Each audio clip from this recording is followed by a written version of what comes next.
Hello mga kadipat, this is Don Patrick D. Paraguilar and you are watching Dipat TV.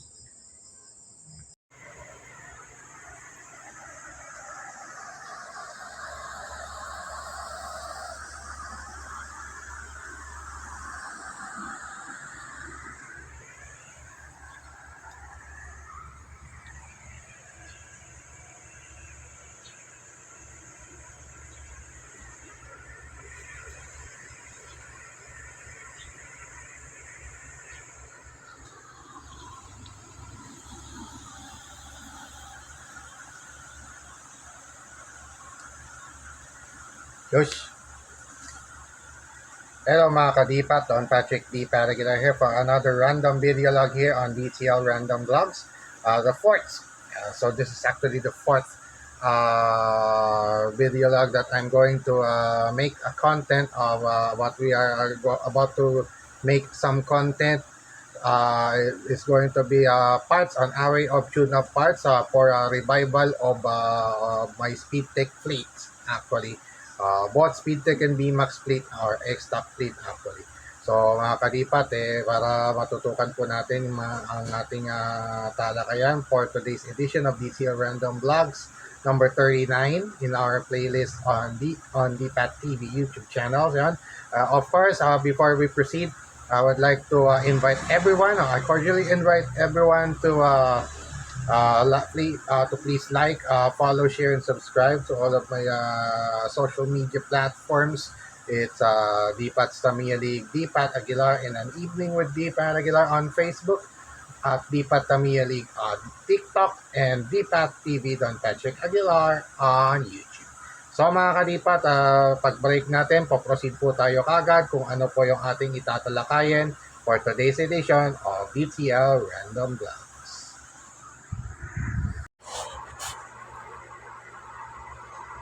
Hello mga kadipat, once again, Don Patrick D. Paraguilar here for another edition of our DTL Random Vlogs for this edition, number 39 in our playlist on Dipat TV YouTube channel. So mga kadipat, pag-uusapan lang natin yung pagbalik ng ating mga SpeedTech.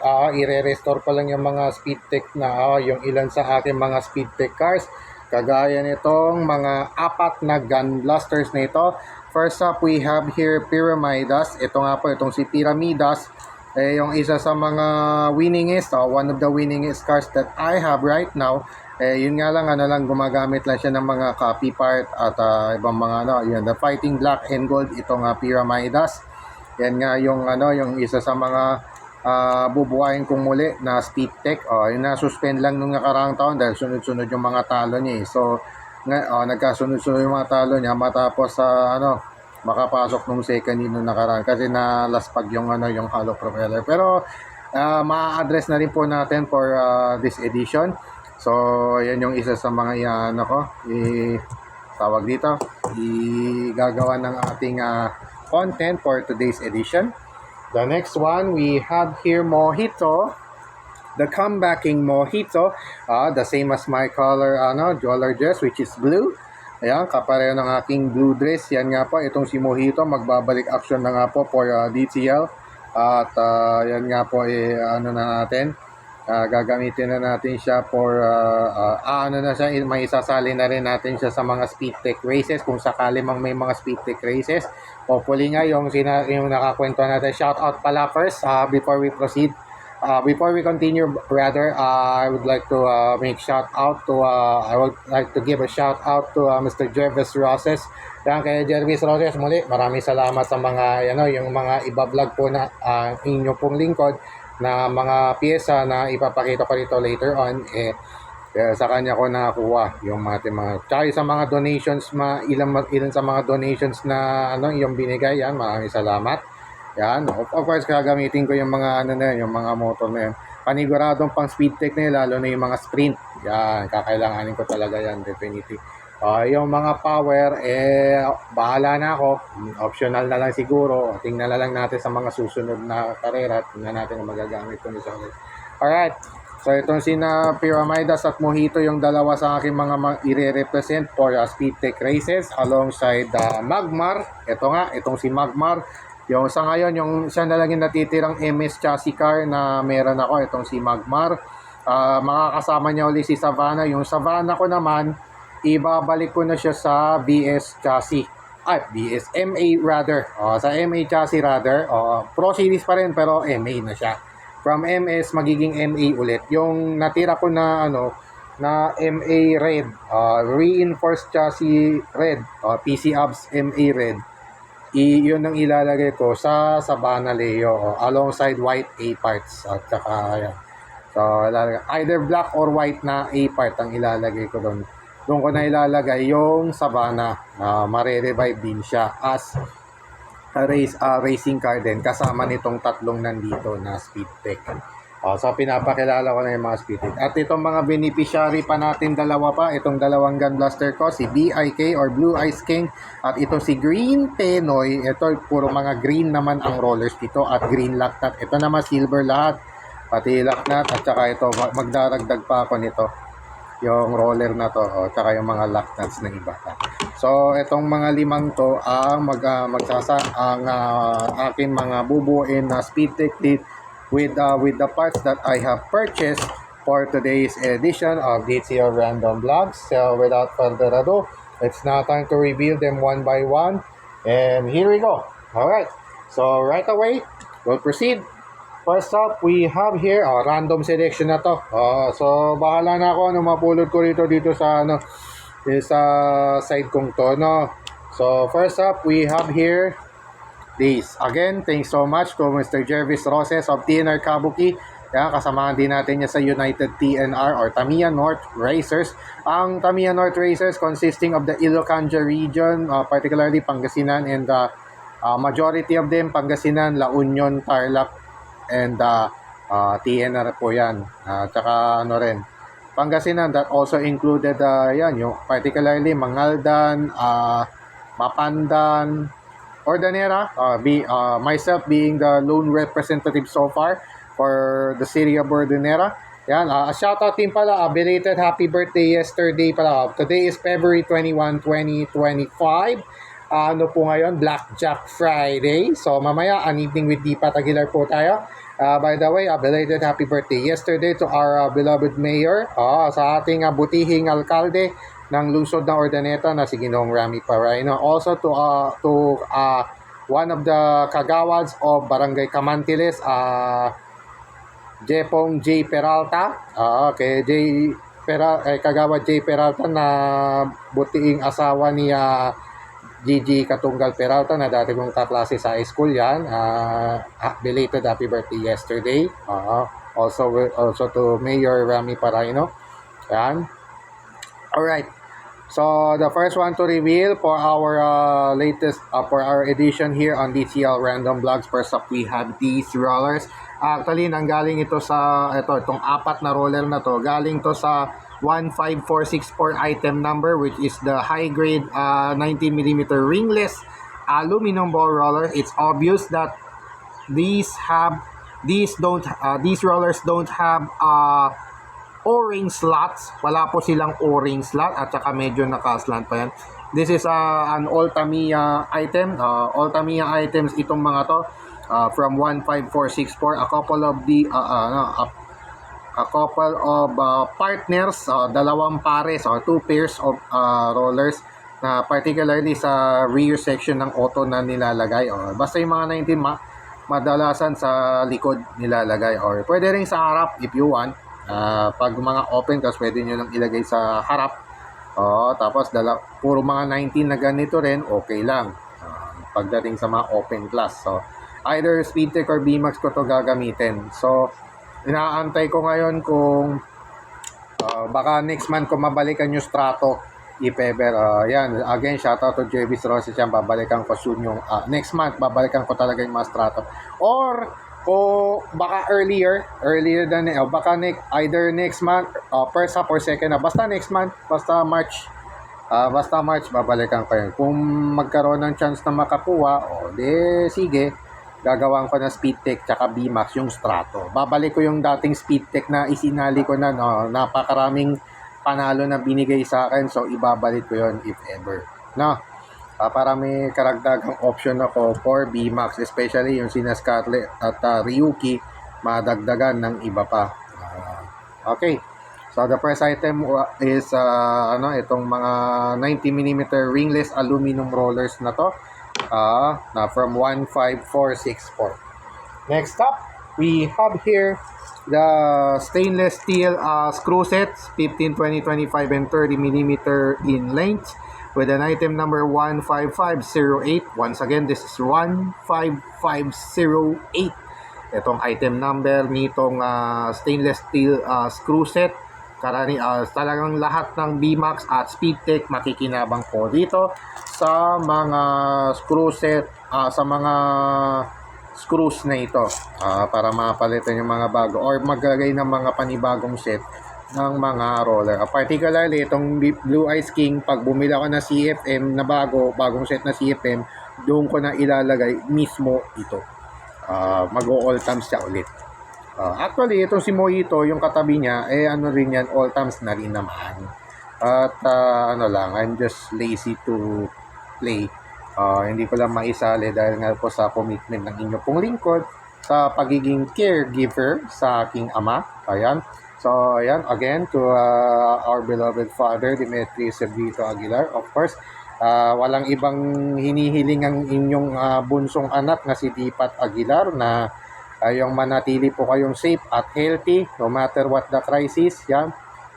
Dito lang yung Lidl dyan mo lagi para sa iyo, para mapanatili magandang maganda at malusog na pangangatawan ng ng ating nama. Okay. Alright. So next to reveal is this hollow propeller set. Actually, itong hollow propeller shop set na Super FM 15206 item number.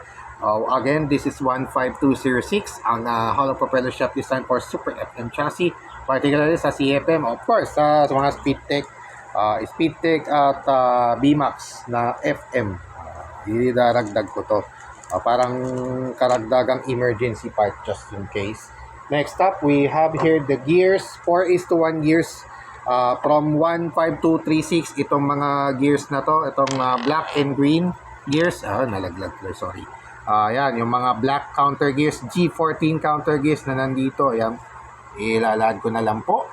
Yeah, itong mga ano na to, yung mga 4:1 gear sets na to, bumili ako ng dalawa simply para sa mga Speedtech. Malamang sa mga Speedtech ko na ilalagay ito, or kung pang emergency ko na lang to sa BMAX or Basic Max or X-Top, TRF Max, BMAX, GT Max, X-Top na of all these, yan, basta Basic Max related na category ng Tamiya Mini 4-wheel drive, definitely doon ko ilalaan yan, or sa Speedtech. Kasi yung mga Pro Stock loaded na po, overloaded na ako dun sa Pro Stock so para maiba naman yung mga Speedtech at BMAX naman ang naglalagyan ko nitong mga 4:1 gear sets na to. Next up, we have here 3 items left. I actually have 3 items left here. The next to reveal are the CFM chassis mainframes. A couple of CFM chassis mainframes. Isa lang sanang bibilin ko pero pinaubaya na rin ni pinabenta na rin ni Jervis Roses yung isa pang ni Jervis yung isa pang CFM na magagamit pa natin sa mga ibang mga labanan sa sa DCL on tour natin. For the pang-apat. Kung sakali makasali ako na susunod, pang-apat or posibleng pang-apat ko na laro, maybe this weekend or maybe tomorrow, Sunday, dun sa Binalonan, hopefully makapagpalaro na rin si Mac Denver Kabading. Shout out to Mr. Mac Denver Kabading yan, at sa anak niya si Maki at sa iba pang mga kalaro niya na yan sa Barangay San Pablo, Binalonan, Pangasinan. Hopefully makapaglaro tayo ulit yan real soon.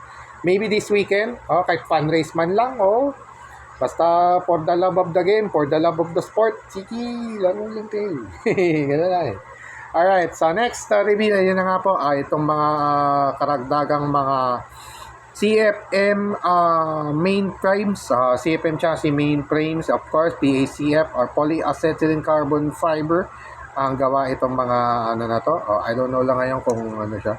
Medyo may bangga lang yung isa pero I think it's just minimal, so madali naman na ma-adjust ito. So itong mga ano na to, mga mainframe na to, pwedeng either sa VMAX or sa Speedtech ko ilagay. So for the meantime, ibibigay ko muna to sa mga gun blasters. Sa mga gun blasters ko na sina Green Penoy at Blue Ice King. BIK or Blue Ice King. Blue ice. Ice meaning yellow. Kailangan na kailangan niya pag summertime. Ice. The Iceman. Alright. The Iceman, Blue Ice King. At itong si Green Penoy.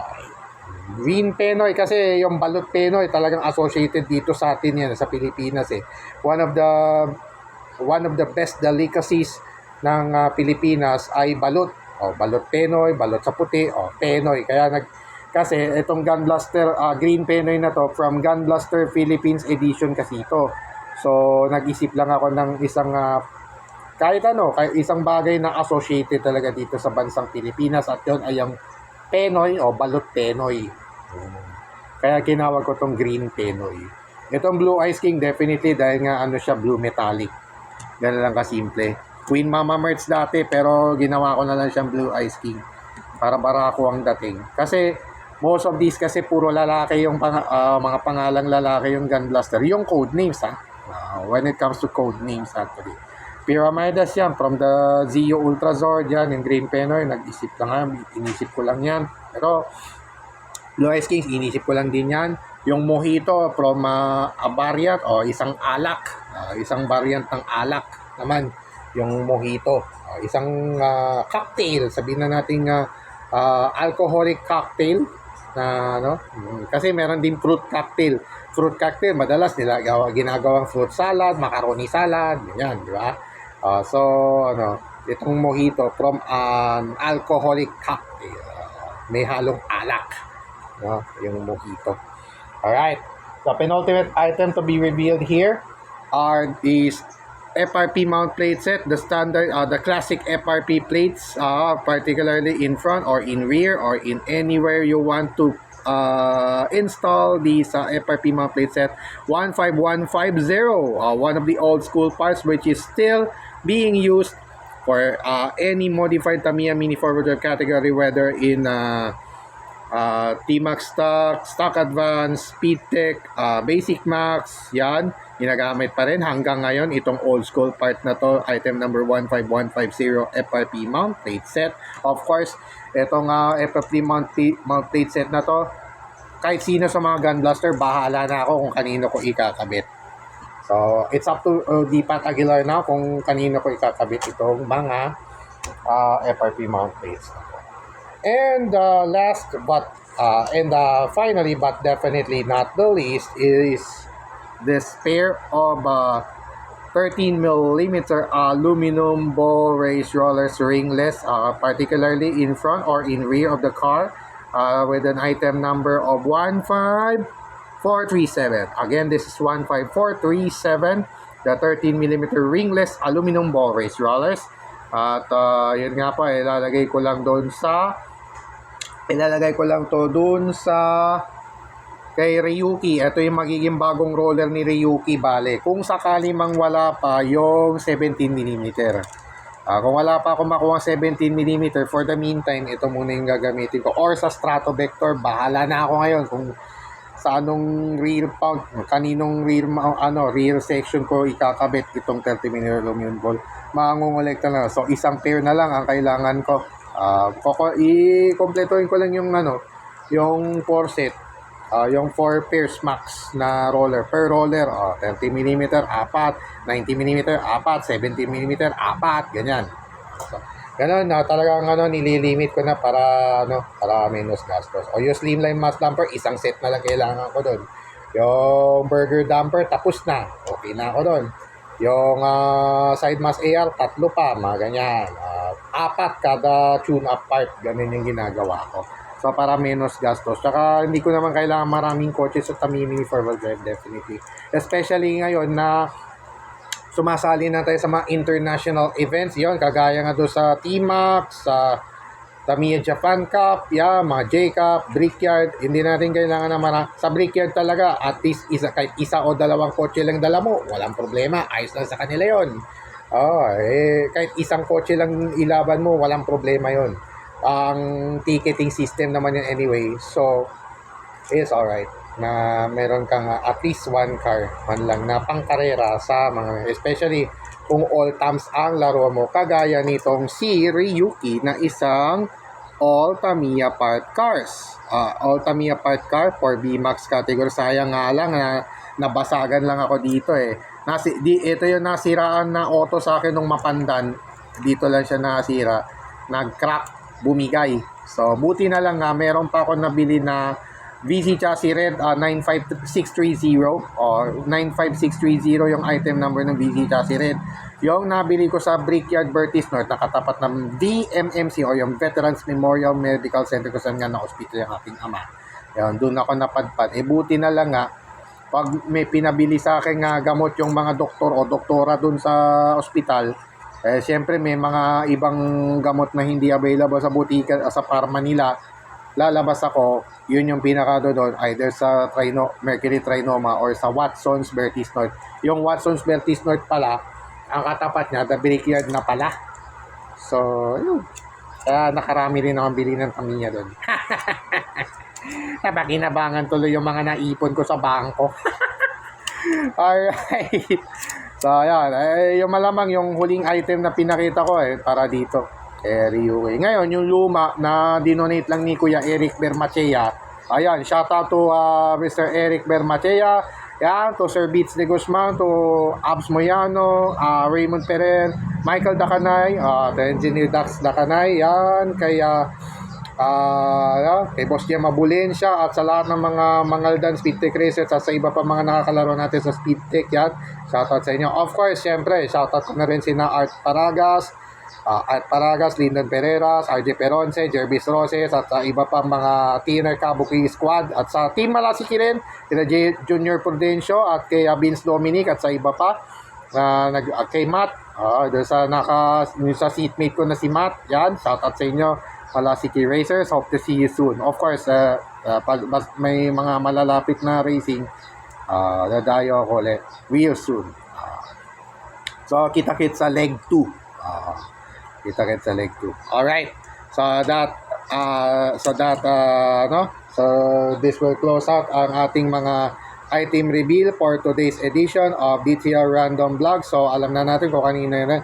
When we come back, i-summarize na po natin kung saan ko ilalagay o saan ko balak ikabit yung mga naipakita po nating items for our latest edition here on DTR Random Vlogs. So mga kadipat, yan na nga po yung summary ng ating mga pinakita ko pong item for today's edition of DTL Random Vlogs. Yan nga po yun, itong 30mm aluminum ball. Pwedeng ipalit na rito yan kay Ryuki kung sakali. Tapos ito naman yung bibili pa ako nito next month, sigurado bibili pa ako isa pang ganito para next month. Alright. Yung naman, yung mga screw yan, pwedeng ipalit yan kahit sino dyan sa mga Speed Tech dito, itong mga to, ito maghahati-hati na lang sila dito sa stainless steel screw set. Yung hollow propeller yan, pwedeng dito or doon, kung kanino ko man ilalagay, o yun, okay lang. Basta kahit sino sa mga gun blaster or strato, kung sakali. Yan, yung FRP, kay Green Penoy, bagong plate niya yan. Tapos, yan, yung mga main frames nandun na yan, inalagay ko na muna kina Green Penoy at kay BIK, yan. Tapos yung mga ibang mga part, yan, bahala na ako sa buhay ko ngayon kung saan ko ilalagay. Alright, so yan. So there you have it mga kadipat. This wraps up our edition today of DTL Random Vlogs number 39. So this is our 39th, so this has been our 39th vlog in our DPAT TV YouTube channel playlist na DPAT's Tamiya League Random Vlogs. Yan, the fourth, actually, pang-apat na ngayon sa taong 2025. So, for now, mga kadipat, this has been Don Patrick Dipat Aguilar signing up. And for now, I'm thanking you so much to all who watch and whoever will watch anytime on our video log dito sa DTL Random Vlogs concerning our continuing improvement of my development of my racing cars, lahat ng aking mga RTRs, regardless of category, mapa speed tech, basic max, X-Stock, or Pro Stock, or Box Stock. Yeah. So, for now, mga kadipat, everything related to Tamiya Mini 4-wheel drives for yours truly. Alright. So, once again, I remind everyone to stay safe and healthy, avoid negative vices, especially drugs and all other negativities around you, and protect yourselves from all those negativities at all times and at all costs as well. And once again, I'm leaving you a pleasant day to all of you. And as always, to God be all the glory and honor. God bless to all of us. God bless our beloved Maharlika Nation. And God bless the entire world and all of us Filipinos across the globe. And like I always remind each and every true Filipino across the globe, love the Philippines, mahalin po natin ang Pilipinas, at sama-sama po tayong bumangon muli at ipakita at ipagmalaki sa buong mundong tayo ay Pilipino, isigaw na malakas ang ating panalo, taos puso, taas noo, kahit kanino, pero sa mga manlulupig, hindi pa sisiil, at lakad matatag, anumang dilubyo ang duman. For now mga kadipat, this has been our another presentation of another random video log here on DTR Random Vlogs. And once again, syukran to sentak to all of you who will be watching this Tamiya Mini 4-wheel drive content by yours truly, Don Patrick. So for now, I'm signing up. And once again, syukran to sentak.